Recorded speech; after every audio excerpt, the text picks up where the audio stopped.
know, if we're going to examine how our commitment to enjoying the odd tipple has actually helped to shape our history, then you also have to face the inescapable conclusion that whilst on occasions it's been terribly jolly and convivial, there have been other occasions when it's gone terribly pear-shaped and it's left society with one or two headaches. Not all of them musical. Don't you know any Busted or anything? Oh.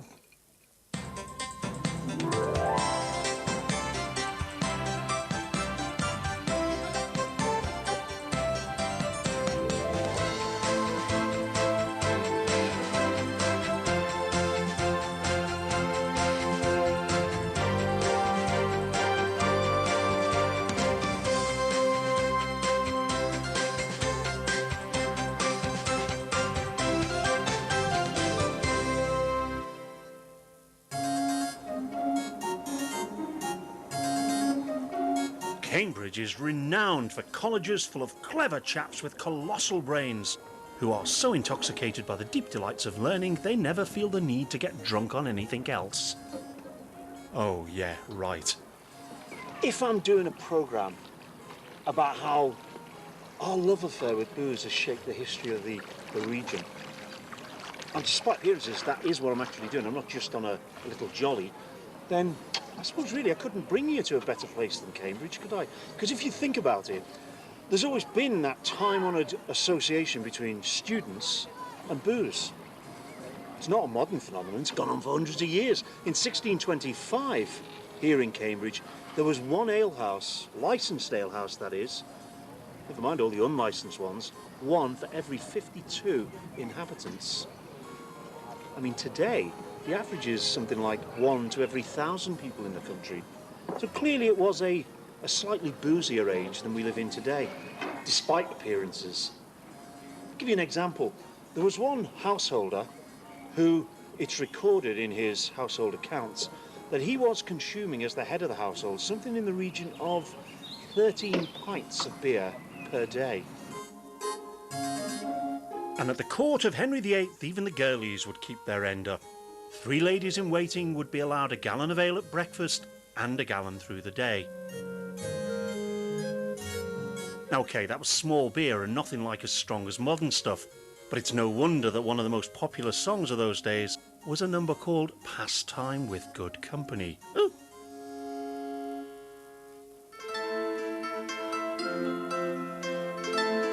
Now, just like the many gorgeous women, colleges in Cambridge, there are many pubs in the town that have a history that stretches back centuries. And some of the yarns they spin you are downright daft.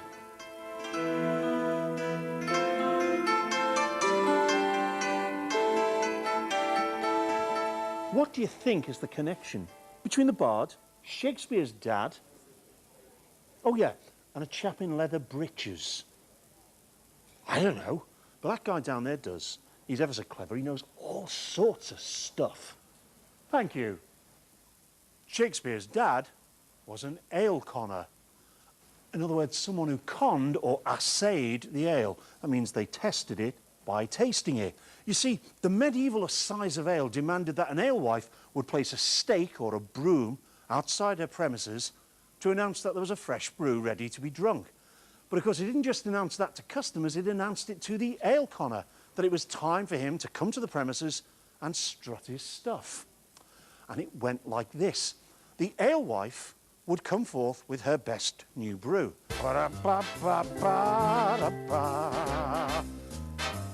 Spread it very delicately on the ale bench.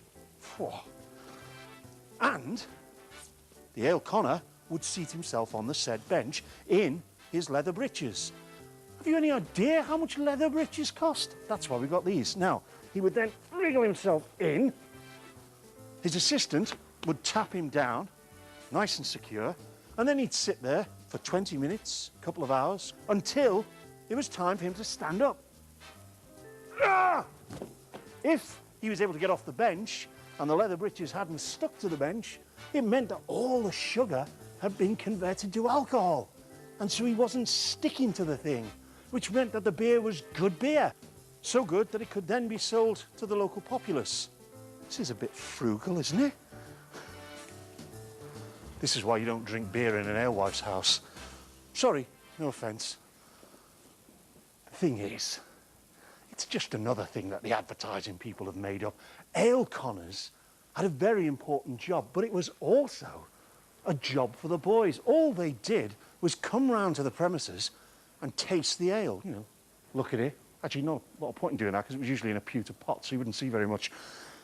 Drink it, swill it round, judge it was fine, and then give the go-ahead to sell it. But of course, it was more important than that. It was actually a job that was given by the great and the good to other dignitaries in the town. It was a little bit of a job for the boys. And for centuries, a Cambridge education was also a job for the boys.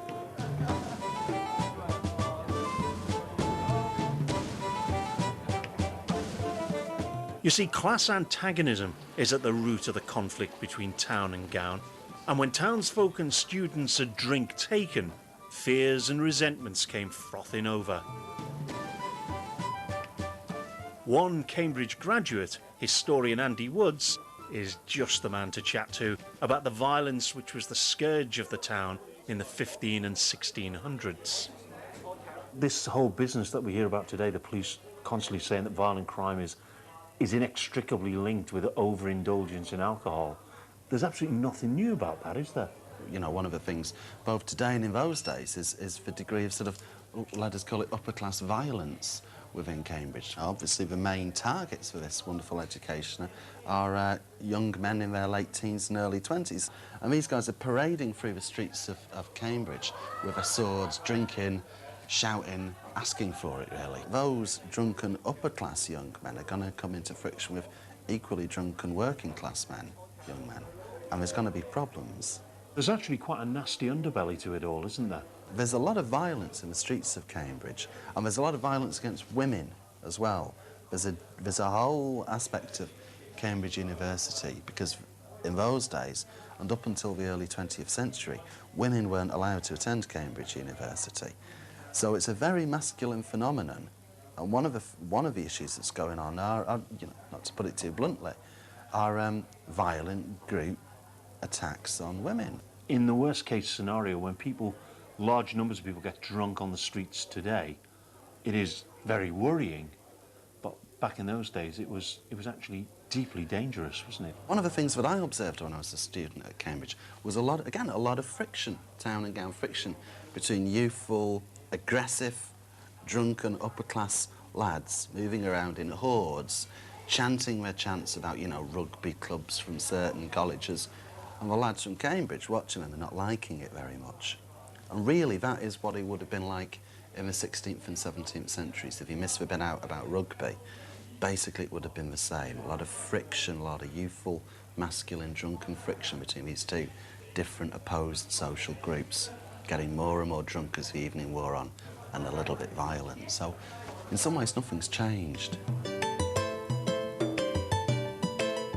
So if back in Shakespeare's time the cream of England's youth were behaving so badly, then you have to wonder if their elders and betters were very good role models. The aristocracy hardly set a good example.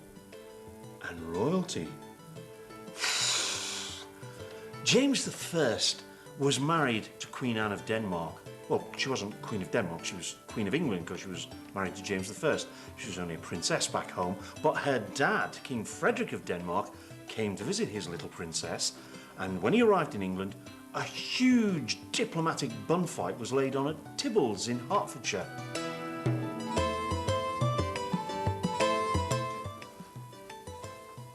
What should have been a dignified state occasion degenerated into a rather undignified drink-sodden débâcle. It was decided that to celebrate the arrival of the King of Denmark, they would stage the arrival of the Queen of Sheba. It was a fantastic idea. The one problem was, most of the participants had had a jug or two, or 3 or 4 too many, of fine wines. So when the Queen of Sheba eventually did stagger into the place with an armful of gifts, she proceeded to mount the steps to the king's throne. except she miscounted and ended up going base over apex into the king's lap, spilling the contents of her boxes and little jugs all over him. Well, you can imagine, the courtiers and the diplomats were appalled, rushed forward with napkins to dab him down. But the king, well, he was almost as blotto as the Queen of Sheba. He leapt up, and I can't do a Danish accent, so you just have to put up with my Scouse one. Was going, no, it's all right, calm down. I want to dance with the Queen of Sheba. And proceeded to waltz, well, didn't waltz because they didn't have the waltz in those days, but proceeded to tread a measure with the Queen of Sheba until the king fell down dead drunk and had to be lifted and carried out of the banqueting suite and laid on his bed upstairs. State occasions at the court of King James could sometimes be of a bibulous and somewhat boozy nature.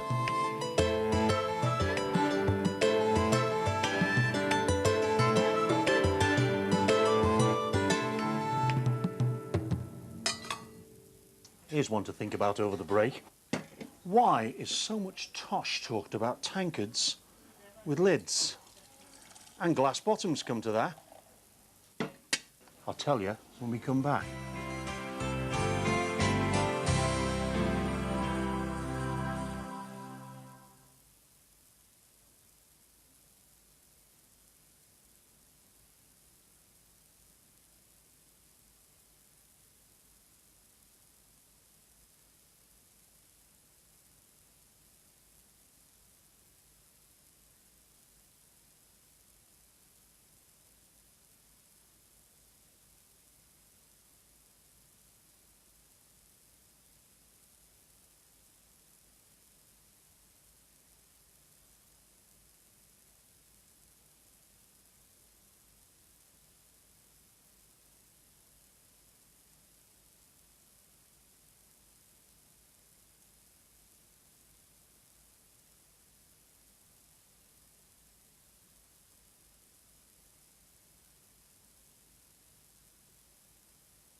Oh, hello again.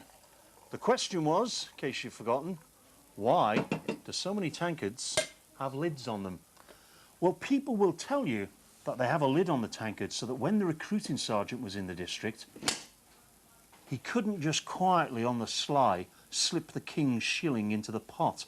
You see, they'll tell you that if you received the king's shilling into your hand, that you were then in the army. You'd taken the king's bounty. That bit's true.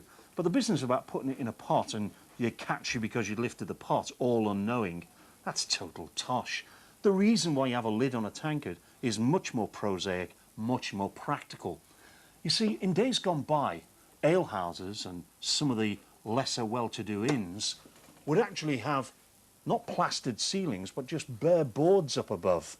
And of course, anybody moving round upstairs would disturb all the dust and crud that was on the floor, of which there was no shortage, you can take my word for it, and that'd just float down and land in the top of your beer. Ugh. So, you had a lid on it to stop stuff getting into your beer that you prefer not to be there. Cheers. Now, if you were paying attention in part one, then you'll know all about how a monarch getting muddled can be a right royal pain in the posterior. But when someone had the great good sense to get rid of royalty altogether, that proved an even bigger pain for the nation's drinkers. It has to be said that a study of the personal habits of King James I requires a pretty strong stomach. In the political arena, well, he was a pretty proficient operator, but his son, Charles I, well, it was almost the opposite. In his private, personal life, he was impeccable, terribly proper, quite boring and dull, actually. But in his political life, Well, this was a man who you wouldn't trust to organise a panic on the Titanic, which was why, within 50 years of James introducing the Stuarts to the throne of England, men like Oliver Cromwell here decided that they couldn't stomach them anymore. And so they snipped the king's head off. And as you can imagine in this country, well, one or two people got upset and wrote letters to the Times. And over the course of history, the poor old Puritans, Oliver chief amongst them, have been blamed for all sorts of things that they really shouldn't be carrying the can for. Not least of which was that they had a down on people tippling. The more extreme Puritans couldn't wait to close down the more riotous alehouses. But Oliver quite liked the occasional pot, and Cromwell's mother enjoyed quite a local reputation as a brewer. Now this is Cromwell's house in Ely. Hardly the home of a hard-up family, but many royalists tried to shame his family name by using rumours concerning alcohol. The royalists never missed an opportunity to slag off the Roundheads' golden boy. They liked to pretend that Oliver was a jumped-up nobody, and worse, that his mother was a common alewife and he was nothing more nor less than a drunkard. Well, that had all sorts of implications, not least the suggestion that Oliver's mother actually ran a knocking shop and merely brewed ale to provide customers and clients with a pint to refresh them between bouts. Nothing could have been further from the truth. His family were established and well connected, and whilst they weren't wealthy, they were certainly a force to be reckoned with in these parts. Oliver, as a Puritan, he enjoyed a pint, the same as anybody else, but he didn't enjoy it to excess. But the problem is, when you sling that sort of political mud, some of it's bound to stick. And that's why 350 years later, he's still getting a bad press. 100 years after the Civil War, it was actually public drunkenness which threatened to tear the country apart. And this time it really was the government who were to blame.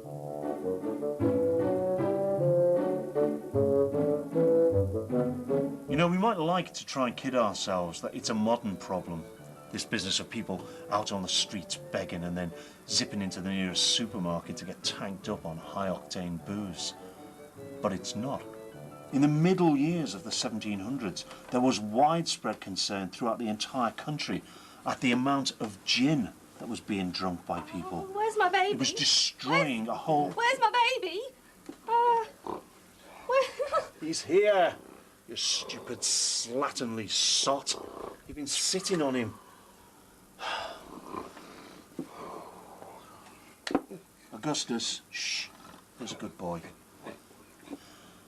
And that's the problem. These people had no work. They'd fallen out of the care of society. They were living at the very fringes of 18th century society in the most appalling and degraded conditions, fetid slums, the like of which you wouldn't even begin to imagine in your wildest dreams. So, God help them, is it any wonder that they tried to blot out the reality of their lives, literally by drinking themselves blotto on cheap gin? And I'm not talking the sort of stuff you drink today with, you know, a slice of lemon and some tonic in small measures. I'm talking pots of gin at 4p, and not the sort of strength we drink today, 40 to 48%. I'm talking 100% plus, twice the strength of what you drink. These guys are drinking it by the pint, and it's driving them into an early grave. At the height of the gin plague, they're consuming something like 19 million gallons of the stuff every single year. And that's a population that's only half the size of the one we've got now. You see, up until the 1600s, very few people actually drank spirits for fun. A large amount of the spirits that were consumed were for medicinal purposes rather than recreational. Of course, all that changed virtually overnight as Britain became infected by the passion for cheap gin. A passion which threatened to unravel the threadbare fabric of society's outer edges, but which put embroidered velvet coats on the back of many an East Anglian farmer. I am here in the erudite and elegant company of my companions, the doctor, the politician, and the civil engineer. And we are snuggled down in the corner bar of the Pickerel Inn which itself is snuggled down at the foot of the Magdalen Bridge in the heart of Cambridge. It's seen service as a notorious and secretive opium den, an equally notorious but highly acclaimed bawdy house or brothel, and no, calm down, Tiger, used to be, not anymore. Go back to sleep. And we are here to do another all expenses spared historical reenactment to show you how good chaps like ourselves would occasionally meet for stimulating intellectual conversation, whilst at the same time doing our best to help East Anglian farmers kickstart the agricultural revolution. Because it was the demand for gin that caused East Anglian farmers to grub up woodland and plant whole new acres of fields of barley and grain, so that they could supply the demand, the ever-increasing demand in the early 1700s for malt and barley grain to be shipped across the seas to the Schiedam distillery in the Low Countries, where they performed the magical, mystical ceremony of transforming the grain into gin, Madame Geneva's, which they then shipped back to us so that intellectual chaps like ourselves could oil the wheels of our intellect while we discussed important issues such as my contention that Descartes was actually correct when he said, "I drink, therefore I am." You cannot disagree with that, surely. These people were getting hammered on cheap gin in unlicensed gin or grog shops, which meant that the government weren't getting their cut. So the government began to use paid informers to grass up these illegal traders. 2 Norwich women made themselves a tidy sum and an unenviable reputation in the city for the skill they showed in squealing to the authorities.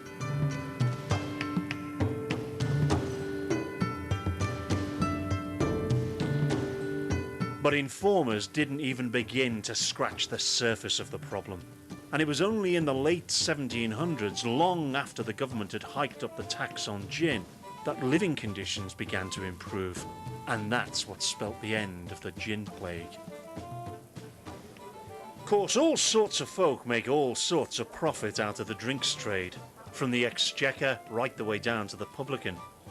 But as we know all too well, irresponsible drinking causes far worse headaches than the one you wake up with the morning after.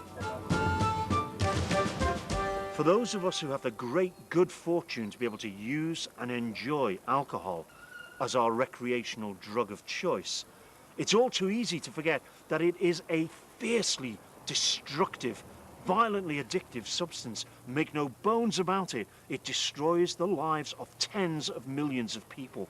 And it's not just the life of the alcoholic, it's the life of their family and friends, all the people that try to support them. You have to ask yourself, if somebody was to invent alcohol today, just how long would it be before they banned it? You see, it scares the hell out of me that we seem to be living in an age where we are encouraging or allowing certain companies to encourage what amounts to irresponsible drinking. And I have to tell you as a historian that every time in our past when we've allowed people like that to put profit before people, it's been society that's ended up paying the price, and it's always been too high. Next time on Bryan's Old and Bitter, we'll be going to Suffolk to have a look at how the government dealt with smugglers, and how smugglers dealt with government informers, and, believe it or not, how booze built the empire.